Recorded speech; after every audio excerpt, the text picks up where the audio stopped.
თვლით რომ ჩვენი დროის საუკეთესო პიანისტი ხართ? იცით რა მაგას ვერ ვიტყვი მე ეს უნდა შეაფასოს ისტორია. რატომ მე მგონი რომ ჩემი ხელწერა დავტოვე ყოველ შემთხვევაში და კიდე მგონია რომ კიდე რაღაცას გავაკეთებ ამ სფეროშიც. თუმცა ახლა მე შევიცვალე მაინც ჩემი აქცენტები უფრო სხვა მიმართულებით წავიდა. ყავთ კოლეგა რომელსაც არ ელაპარაკებით?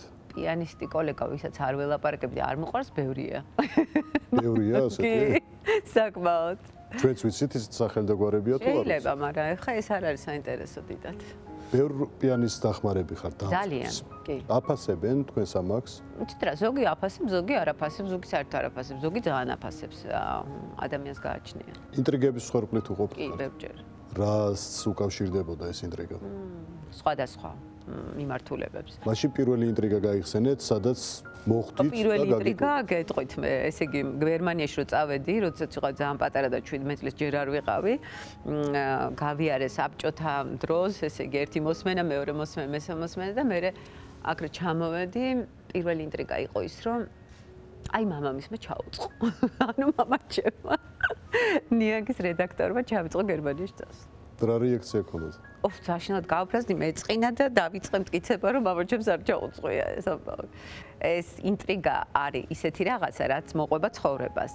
და ამისთვის უნდა იყო მზად. ეხლა პატარა ბავშვი ვერ არის ამისთვის მზად, რა თქმა უნდა, მაგრამ თუმცა კიდე მოხდებოდა ისეთი ფაქტები, რომ მიუხედავად იმისა, რომ მომზადებული იყავით უკვე რომ შეიძლება ინტრიგა მოხდეს, მაინც გაგიკვირდათ. თეორიულად. იყო ასეთებიც? კი, ეხლაც არის, რა თქმა უნდა, სულ უნდა ელოდებოდე ამას, მაგრამ იცით რა, ამან არ უნდა დომინანტი აღარ უნდა გახდეს შენ ცხოვრებაში და ინტრიგების გამო არ უნდა ასე ვთქვათ, გადაუხვევ შენს გზას, არ უნდა მოგეშალოს ნერვები.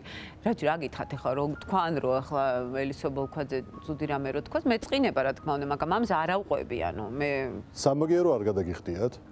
თავში მომსვლია აზრად, რომ აი რა კარგი იქნებოდა, ეხლა სამაგიერო გადაუხადო და მოვსვა ადგილზე. ვთქვათ, ესეთი რაღაცები კი, მაგრამ რაღაცაზე მაღლა უნდა დადგე. ის რომ ვთქვათ, ვიღაცას არ უყვარხარ და ვერ გიტანს, არ ნიშნავს იმას, რომ იმას აუცილებლად უნდა უპასუხო, ან და ამოიჩომო, ან და კიდე სხვა რაღაცა გააკეთო ცუდი.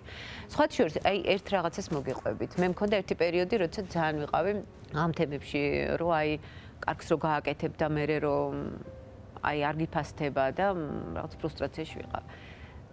უწმინდესთან მქონდა მაშინ რაღაცა შეხვედრა იყო, ძალიან ესეთი გრძელ საათებიანი, რაღაც დღის განმავლობაში მიმიღო და შეკითხვა დაუსვი.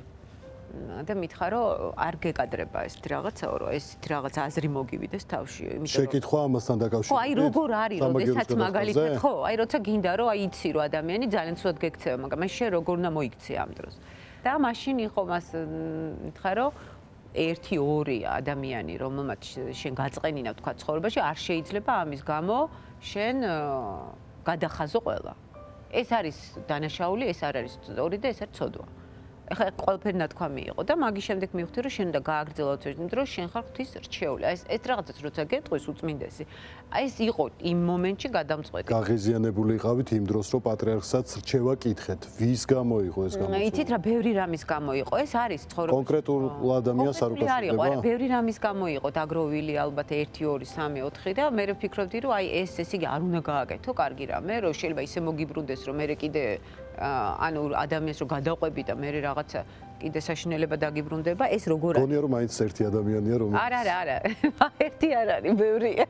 ბევრია. არა, ბევრია, არა, თქვენ არ ვიცი რაზე ფიქრობთ, მაგრამ ბევრი ადამიანების გამო არა, სიტუაციის გამო შეიძლება იყოს ეს. თუმცა არასოდეს არ გონიათ ცდუნება რომ დაგერეკათ და გეთქვათ რომ კარგი რა. რატო ლაპარაკობთ? საქმის გარჩევას. აი რასაც ვერ ვიტან ცხოვრებაში. არასოდეს საქმე არ არ არსებობს ეგა. არასოდეს არ გიჩვენიათ? არსებობს, ვერ ვიტან მაგას. რომ დაურე, რა უნდა დაურეკო, ადამიანის სხვაგან არის. წყობიდან არ გამოსულ ხართ? არ გიყვირიათ? არ გიჩხუბიათ? როგორ არა, ძალიან ხშირად ემოციურიც ვარ და ყველაფერი, მაგრამ მე რა გადამდის ეს. ემოციური ვარ ძალიან და ეს ფეთქებადი ახლა ნაგლებად, მაგრამ ეს არ არის მნიშვნელოვანი. მნიშვნელოვანი ის არის მე რას აკეთებ. როგორ შენ შეგიძლია შენ თავი აიყვანო.